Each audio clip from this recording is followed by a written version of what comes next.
someone would love me.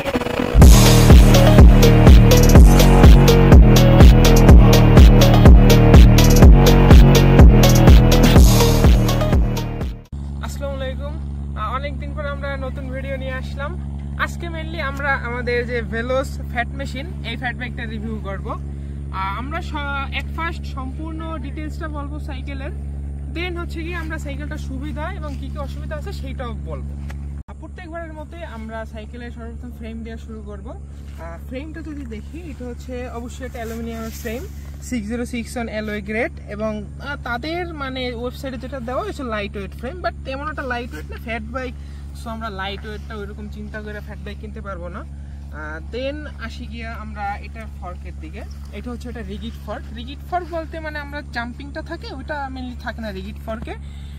আর রিগিড ফর্কটা দিছে আমার মতে কি কম বাজেটের ভিতর রিগিড ফর্কই ভালো, বিকজ যে ফর্কগুলো আমাদের দেয় মানে এই বাজেটে ওইগুলো হচ্ছে স্টিলের ফর্ক দেয়, প্রচুর ভারী হয় এবং হয় কি ওইগুলার গজে কিছুদিন পর 6-7 মাস পর দেখা যায় ফর্ক গজে, তখন ব্রেকিং পারফরমেন্স তো নষ্ট হয়, দেন রাইড ফিলও নষ্ট হয়। দেন আমরা আসি সাইকেলের হেডসেট হিসাবে দিছে হচ্ছে তাদের স্টকের, অবশ্যই ভেলোসের স্টকের হেডসেট দিছে। অ্যান্ড আমি এখানে টিস্টিম রেজার লাগাই নিছি, বিকজ এটা খুবই ছোট ছিল, এই জন্য আমার রাইট ফিল, যেহেতু আমি ফ্যাট বাইকটা কিনছি কমফোর্টের চিন্তা করে, সো আমি এই জন্যে একটা স্টিম রেজার নিয়ে নিছি অ্যান্ড একটা শর্ট স্টিম লাগাইছি। এখানে ওদের ছিল হচ্ছে গিয়া আপনার স্টকে একটা ওটা লোহার ছিল, হ্যাঁ লোহার হ্যান্ডেলবার ছিল, বাট স্টিমটা অ্যালয়ের ছিল, কিন্তু আমি স্ট্রেইট হ্যান্ডেলবার লাগাই নিছি। দেন আসি গিয়ে আমরা গিয়ার সিস্টেমের দিকে। এখানে ফ্রন্টে হচ্ছে, এটা হচ্ছে রিয়ারের গিয়ার সিস্টেম, শিমানোর অরিজিনালটাই দেওয়া 7 স্পিডের, অ্যান্ড ফ্রন্টে এখানে ওদের কোনো গিয়ার নাই, সিঙ্গেল স্পিড, এইটাও ঠিক আছে। বাজেটের ভিতর আপনি ফিচার যত কম পাবেন চিন্তা করবেন তত জিনিসটা ভালো, কিন্তু বাজেটের ভিতর যদি আপনি ফিচার প্রচুর চান তাহলে দেখা যাবে চাইনিজ প্রোডাক্ট দিয়ে দেবে, বাট ওই চাইনিজ প্রোডাক্ট কখনোই আপনার রাইট ফিল দিতে পারবে না। দেন আসি গিয়ে আমরা ক্রাঙ্কসেটের দিকে। ক্রাঙ্কসেটটা মেনলি হচ্ছে ওদের নর্মাল ক্রাঙ্কসেট, লোহার একটা ক্রাঙ্কসেট, বাট টিপটা ওইভাবে আমার খেয়াল নাই কত টিপের। দেন আসি গিয়ে আমরা যদি পিছনের ড্রিলার আসি, এটা হচ্ছে শিমানো একটা ড্রিলার দিছে, বাট এই ড্রিলারটা ছিল না, অ্যাক্সিডেন্ট করে মেনলি আমার হয়েছিল কি আমি একবার সাইকেলটা রাইখা দিছিলাম, দেন স্ট্যান্ডে সাপোর্ট করতে পারে না, বিকজ ওই কারণে পড়ে গেছে সাইকেলটা, পড়ে যাওয়ার পরে ওই যে ড্রিলারটা ছিল ওইটা ভেঙে গেছে। দেন আমি একটা নর্মাল একটা ড্রিলার লাগাই নিছি। দেন আসি চেইনটা হচ্ছে কেএমসির অরিজিনাল একটা চেইন, বাট ডাস্ট হয়েছে চেইনে অনেক, এই জন্য এরকম লাগতেছে। দেন আসি আমরা ক্যাসেটের দিকে। এটা ক্যাসেট না, এটা মেনলি ফ্রি হুইল, শিমানো 7 স্পিডের একটা free wheel.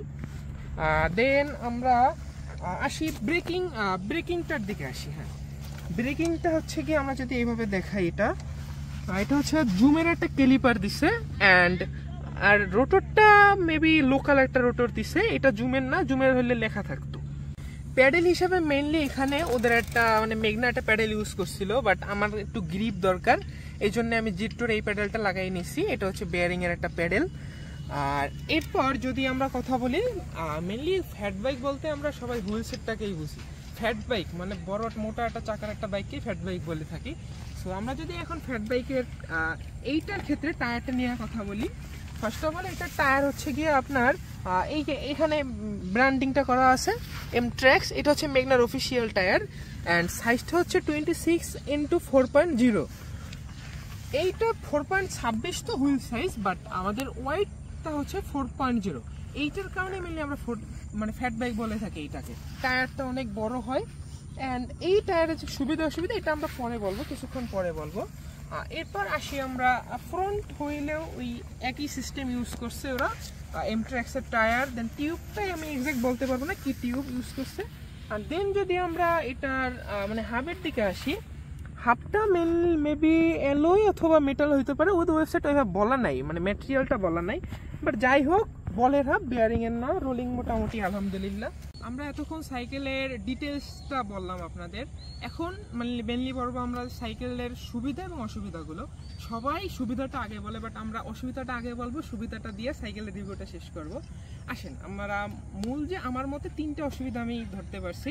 First of all হচ্ছে গিয়া সাইকেলটার রোলিং রেজিস্ট্যান্স মেনলি টায়ারের হয়। রোলিং রেজিস্ট্যান্স অত্যাধিক হওয়ার কারণে আমাদের মানে ফার্স্ট স্টেপে আমরা যখন রোলিংটা উঠাই ওইটার ক্ষেত্রে আমাদের ফার্স্টে খুব কষ্ট হয়, বাট একবার যদি রোলিং উঠানো যায় দেন ভরবেগের সূত্র অনুযায়ী এটা চলতে থাকে। ওইটা হচ্ছে ফিজিক্স দিয়ে যদি ব্যাখ্যা দেই, আর ওইটাই মেনলি সমস্যা। ফার্স্ট স্টেপে আমাদের স্পিডটা উঠাইতে একটু কষ্ট হয়। আর দেন 2 নম্বর সমস্যা আমার কাছে মনে হয়েছে সেইটা হচ্ছে গিয়া সাইকেলের ওয়েটটা নর্মাল এমটিবির থেকে বলতে গেলে 6-7 কেজি বেশি হয়।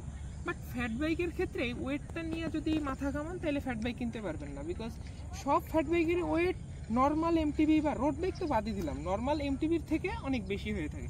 যেমন এইটার ওয়েট আছে আপনার 18 থেকে 20 কেজি বা 21 কেজি এইরকম হবে, এর ভিতরে হবে। তো সেইটা আপনার নর্মাল সাইকেল তুলনা করলে অনেক বেশি হয়ে যায়। কোথাও আপনি ক্যারি করবেন দেখা গেলে ওইটা কিন্তু অনেক সমস্যা হয়ে যায়। অ্যান্ড থার্ড যে প্রবলেমটা ওইটা হচ্ছে আমার কাছে মেজর প্রবলেম, সেটা হচ্ছে স্পেয়ার পার্টস পাওয়া যায় না। লোকালি আমি থাকি হচ্ছে বরিশালে তো পাবোই না। আমি যদি ঢাকায়ও রিনাউন্ড যে সবগুলো আছে ওইগুলো মেনলি পাবো না। বাইক শপ বিটিতে তেমন নাই স্পেয়ার পার্টস বলতে আমি বলি এটার যে আলাদা আলাদা জিনিসগুলো যেগুলো কমন না, সেগুলো হচ্ছে টায়ার, টিউব, হাব, তারপর আপনি এখানে বটম ব্র্যাকেট, এইগুলো আপনার নর্মাল সাইকেল থেকে এটা আলাদা। এখন এইগুলো আপনি লোকাল মার্কেটে তো পাবেন না, ঢাকায় 2-1টা শপ আছে যেখানে পাওয়া যায়। সো এইটা আমার কাছে খুবই বড় সমস্যা মনে হয়েছে। এবং এই যে পাওয়ার পর তো দামটা আকাশ ছোঁয়া হয়ে যায়। এই জন্য আপনার দেখা যায় একবার যদি টায়ার শেষ হয়ে যায় কেউ আর ওই ফ্যাট বাইকটা চালাইতে চায় না। সো আমরা যদি ফ্যাট বাইকের স্পেয়ার পার্টসটা আমাদের দেশে যদি আমরা অ্যাভেলেবেল করতে পারি তাইলে ফ্যাট বাইক আসলে ভালো একটা অপশন। এতক্ষণ আমরা অসুবিধা বললাম, এখন বলবো আমরা সুবিধা। প্রত্যেকটা জিনিসেরই সুবিধা থাকে। এইটার সুবিধাগুলোকে আমি 3টা স্টেপে ভাগ করছি। ফার্স্ট অফ অল আমি ওইখানে অসুবিধাটা বলছিলাম যে রোলিং রেজিস্ট্যান্স বেশি হওয়ার কারণে ফার্স্ট অফ অল আমাদের উঠাইতে খুবই কষ্ট হয়। বাট একবার যদি আপনি উঠাইতে পারেন, বিশ্বাস করেন আপনি এমটিভির থেকে খুব ভালো একটা কমফোর্টে চালাইতে পারবেন। আর যেমন আপনি যদি একবার উঠান আমরা এভারেজ তো 20-22 এইরকমই রাখি এমটিভিতে। সো আপনি যদি একবার 15 থেকে 20-এর ভিতরে উঠান ওই স্পিডটা আপনি কনস্ট্যান্টলি অনেকক্ষণ চালাইতে পারবেন ওই একটা স্পিডে। এটা হচ্ছে আমার দেখার মতো খুব ভালো একটা সুবিধা এই সাইকেলটার। দেন আসি, আমরা যদি কেউ ফিজিক্যাল এক্সারসাইজ পারপাসে এটা ইউজ করতে চাই ইউজ করতে পারেন। আপনার ফ্যাট বার্ন হবে, হ্যাঁ হয় নর্মাল সাইকেলেও হবে, বাট এইটা যেহেতু একটু কষ্ট বেশি হয় নর্মাল সাইকেলের তুলনায়, সেইটা একটু বেশি ফ্যাট বার্ন হবে। এবং থার্ড স্টেপে যদি আমি এটার সুবিধাটা বলতে চাই, এইটা হচ্ছে ফ্যাট বাইকের সবচেয়ে বড় সুবিধা, যে কারণে মানুষ ফ্যাট বাইক কেনে। আমাদের দেশে তো ফ্যাট বাইকটা ওইভাবে অ্যাভেলেবেল না, বাট বাইরে যে কারণে ফ্যাট বাইকটা কেনে সেটা হচ্ছে কন্ট্রোলিং প্লাস এইটার আপনার টায়ারের ক্ষেত্রে যে আপনি একটা আমাদের যেমন ধুলাবালি বাদ দেন, যেমন আমরা নুড়ি পাথর বা বড় পাথর বা অফরোডিং, মেনলি অফরোডিং বা আইসবার্গে যারা চালায় তাদের ক্ষেত্রে হয় কি আপনার টায়ারের গ্রিপটা খুব বেশি প্রয়োজন হয়, বিকজ বালুতে গেলে আমরা দেখি আমাদের টায়ারের গ্রিপ পাই না। সো ওই ক্ষেত্রে আমরা যদি এইরকম ফ্যাট বাইক ইউজ করি বা মোটা টায়ার ইউজ করি তাহলে আমরা ভালো একটা গ্রিপ পাবো। আচ্ছা, এখন একটা বিষয় নিয়ে কথা বলবো, যে বিষয়টা আপনার কাছে আপনি এটার বেনিফিট হিসেবেও দেখতে পারেন আবার ডিসঅ্যাডভান্টেজ হিসেবেও দেখতে পারেন। যেমন এটা আমি যদি রাস্তা দিয়ে চালাই বা আপনি যদি চালান, আপনার যদি ফ্যাট বাইক থাকে, এমন কোনো মানুষ নাই যে আপনার দিকে তাকাবে না। একবারে বাচ্চা পোলাপাইন দেখলে তো আপনার ডাক দেবে ডিরেক্ট। এবং বুড়া মানুষ, একদিন হয়েছে কি আমি বলি, এটা একটা মজার জিনিস, আমি মার্কেটে গেছি সাইকেলটা নিয়ে, ওই রকম মার্কেট না, রাস্তার দুই পাশে মানে দোকানগুলো আছে, যাইতেছি, এক বুড়ো লোক আমার দাঁড় করাই বলতেছে, বাবা নামো, তোমার সাইকেলটা আমি দেখবো।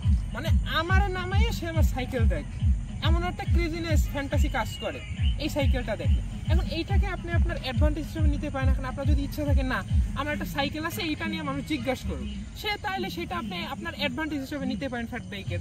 এবং আপনার যদি ইচ্ছা থাকে না আমি আমার প্রাইভেসি বজায় রাখবো, আমি আমার মতো চালাবো, আমার দিকে মানুষ কেন তাকাবে, তাহলে সেটা আপনার বড় একটা ডিসঅ্যাডভান্টেজ। বিকজ এইটা নিয়ে রাস্তায় বের হইলে আপনার দিকে তাকাবেই, এটা আমি 100% গ্যারান্টি দিয়ে বলতে পারবো। ফ্যাট বাইক চালানো যে সহজ, এই কথাটা আমি আপনাকে বলছি একবার শুরুতেই, আমি ক্যাপশনেও থাকবে এই কথাটা, ফ্যাট বাইক চালানো এত সহজ কেন বলছে সেইটা অবশ্যই কারণ আছে। আমি এইটা দিয়া মোটামুটি ভালোই রাইড দিছি, 2-1টা লং রাইডের মতোই বলতে পারেন, 30-40 কিলোমিটার, লং রাইড না মিড রাইড বলতে পারেন, 30-40 কিলোমিটার চালাইছি। ওই রাইডের ক্ষেত্রে আমি এমটিভিতে যে পারফরমেন্সটা পাইতাম, যে কষ্টটা হইতো আমার, এইটার ক্ষেত্রে কিন্তু কষ্টটা ওর থেকে একটু বেশি হইলো, আপনি যে রাইড ফিলটা পাবেন সেইটা ওইটার ধারে কাছেও নেই। সো এই ক্ষেত্রে আমি বলতে পারি যে ফ্যাট বাইকটা চালানো অনেক সহজ, বিকজ আপনার একটা মেন্টাল একটা স্ট্রেংথ কাজ করে এটার। এতক্ষণ আমরা সাইকেলে ডিটেলস বললাম, সুবিধা বললাম, অসুবিধা বললাম এবং লাস্টে একটা ইন্টারেস্টিং জিনিস বললাম, এত কিছু বললাম। এখন কেনার জিনিসটা আপনার উপর। আপনার যদি এই সুবিধাটাকে আপনার কাছে বেশি সুবিধা মনে হয় তাহলে অবশ্যই আপনি এটা কিনতে পারেন, এবং আপনার কাছে যদি না আমার অসুবিধাটাই বেশি মনে হচ্ছে তাহলে আপনি কিনবেন না। আমি আমার রিভিউ যেটা দেওয়া সেটাই দিলাম, সুবিধাগুলো একবারে আমি ক্লিয়ারলি বলে দিচ্ছি এবং আপনারাও ক্লিয়ারলি হয়তো বুঝছেন। সো আজকের রিভিউটা আমাদের এই পর্যন্তই। আর যদি ভালো লেগে থাকে অবশ্যই আমাদের চ্যানেলটা সাবস্ক্রাইব করবেন, আর লাইক দিবেন এবং শেয়ার করবেন, এবং পরবর্তী ভিডিও আমরা ইনশাল্লাহ খুব শীঘ্রই দেওয়ার চেষ্টা করব। সো আপনারা সেই পর্যন্ত ভালো থাকবেন, সুস্থ থাকবেন। আসসালামু আলাইকুম।